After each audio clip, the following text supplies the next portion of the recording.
Good afternoon, ladies and gentlemen. Today we're going to take a look at a couple of day trades, a couple of swing trades, and let's get right into it. We have stock ticker CAR that's been trending for like the last 8 years on a long-term basis, just pumping, absolute moonshot. The beautiful long-term stock, and in the midterm, it's been getting sold off.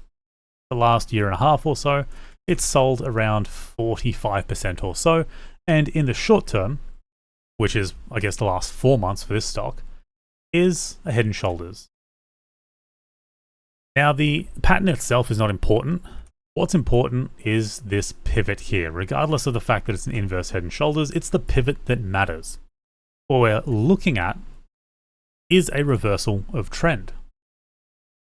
So we've got a breakout here, volumes here, and we have a couple of days of consolidation.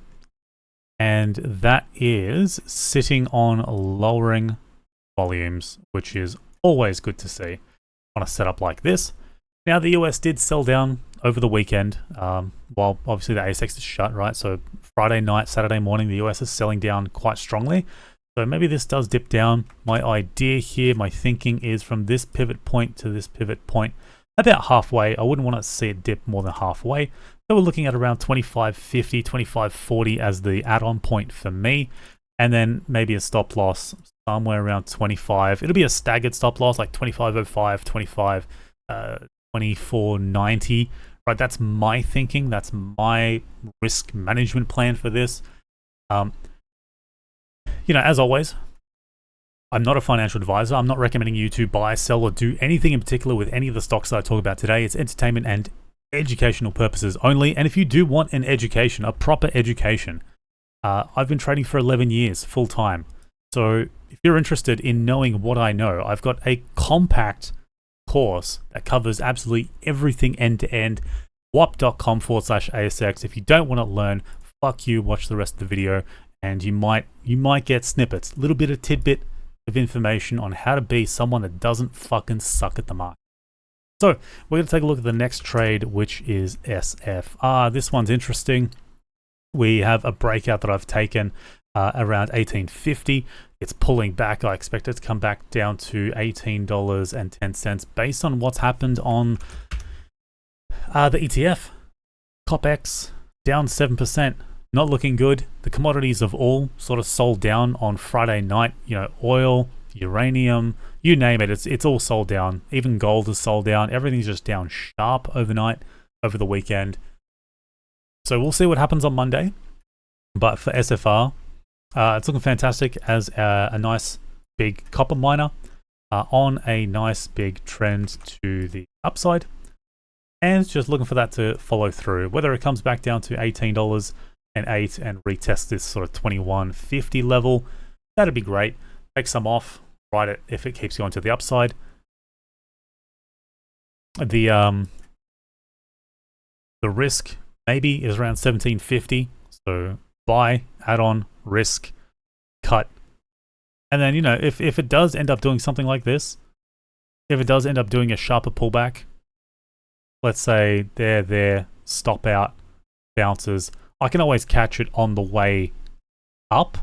What I don't want to do is catch it on the way down, because you never know how far down it goes. I want to catch upside momentum, right? So if this does pull down, there is a certain limit of where I'm willing to get it on the pullback. You might be thinking, but you are catching it on the pullback. It's like, yeah, on an upwards trend, it's like I'm not dip buying, so to speak. I'm buying at support levels to justify the trade. And then if it breaks those, fine. I'm not going to catch this one. I'm not going to add on, because then what I've got is I've got a long add on and then add on. And then guess what? Maybe I'll buy here, add on. This will hold, add on. Next thing you know, the thing fucking pukes it down to $2.50. Like, obviously that's not the reality of it, but you know what I mean. Like, there are limitations, and these are the limitations that I'm putting in. So we have XRO for a day trade. This was sensational. You guys can see the sort of long-term SaaS apocalypse. There's still a very strong negative view on software as a service stocks. They've all just sold off, and the earnings per share just they're insane. I think this was trading at a PE ratio of 300. Was it 300 or 350 or something? So to give you an idea, if assuming there was no further growth, that means that for every dollar you put in, it's going to take 300 years to break even. Or not break even, sorry, but to make $1 profit. So to put in $1 and make $1, it's going to take 300 years. I think that was the PE ratio for XRO at this point in time, somewhere up here. I think it dropped down to 150 around here, maybe a little bit lower. And I still called it a massive short, by the way. Like, the PE ratios are just insanity. So it's coming back down to reality, and it's still struggling, right? The sector is struggling. So you've got to keep that in mind when day trading this thing. It gives a little bit of extra conviction for a short side trade. So we're going to take a look at this intraday. It gaps up 3.5%, 3%, rallies to about 6%. And on a day like this, you don't expect this to go -9. Like, it's insane. But it was an earnings report, a financial report. And, I didn't think much of it. I was like, okay, it's going to be a liquid day. This thing trades kind of nicely. And I try not to get an opinion. I don't try to get a bias. Because you know what happens is, because I thought it was an okay report, I probably buy here. Old me would have bought, after the first candle, bought somewhere here. Oh, I would have caught VWAP and added on here. Double bottom added on there. Old me was a fucking idiot, right? Old me was stupid.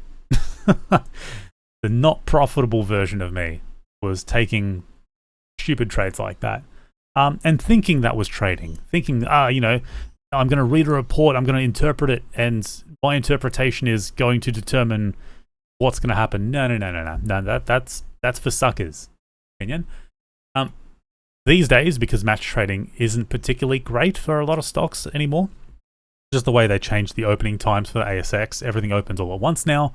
So no more staggered opens, no more concentrated volume, liquidity, and all that good stuff. So now I'm waiting for particular setups, and this is one of them. Taking the short here just below 83, and just pile drove it down. I added on once it couldn't hold this 80. One of the things worth noting is when it sells down and there's no immediate bounce.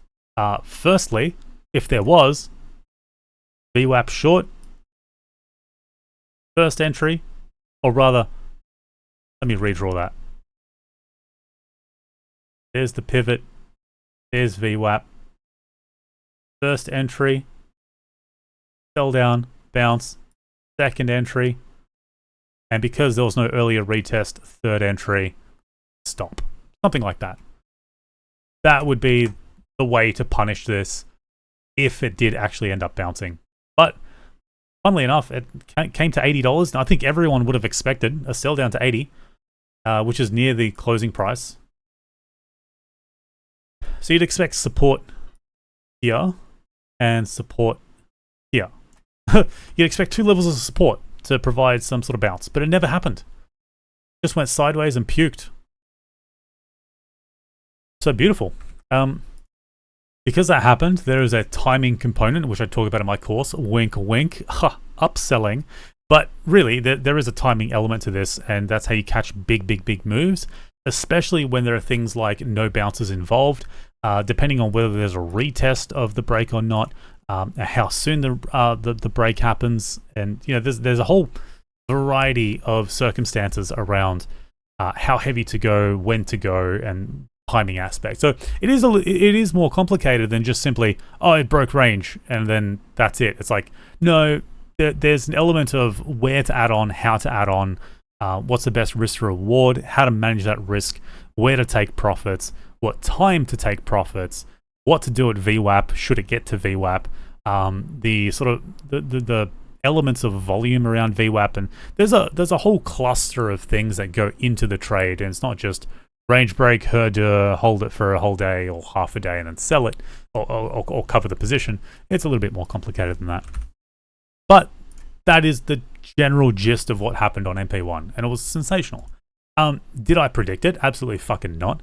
I read the announcement, and I just didn't keep a bias. I was like, okay, this should have liquidity for the day. It looks like a significant document the way it read, and that was it. I let the market tell me where it was going to go. I wasn't going to try and tell the market where it should go. MP1, so right after XRO, basically, once we took profit, then MP1 finally did something. It took a break to the upside. Now, this stock, I'm going to open up the daily chart so you have a bit more context of what happened. So it's, you know, it's in a bit of a, I don't know what you want to call it, just this monster range. You know, it trades from $4 to $17 or $15. Like this thing is a fucking bouncer. It is bipolar by every metric. But all we have is we're basically catching the right side of the V, so move to the upside. So I'd be more eager for a long on a gap up on a stock like MP1 than XRO, which has done nothing. Like you'd be like, it's at the lows. I'd be more eager to short, or rather I'd have more conviction shorting a stock like XRO than I ever would on a stock like MP1. And it's funny because I see this every day, almost every day when there's a big gap up. A lot of people will go, MP1's a big stock. There is a big gap up, therefore, if a stock gaps up, they'd be more willing to short it. It's like, no, absolutely fucking not. Like, that is a undoubtedly incorrect mentality to have. Absolutely.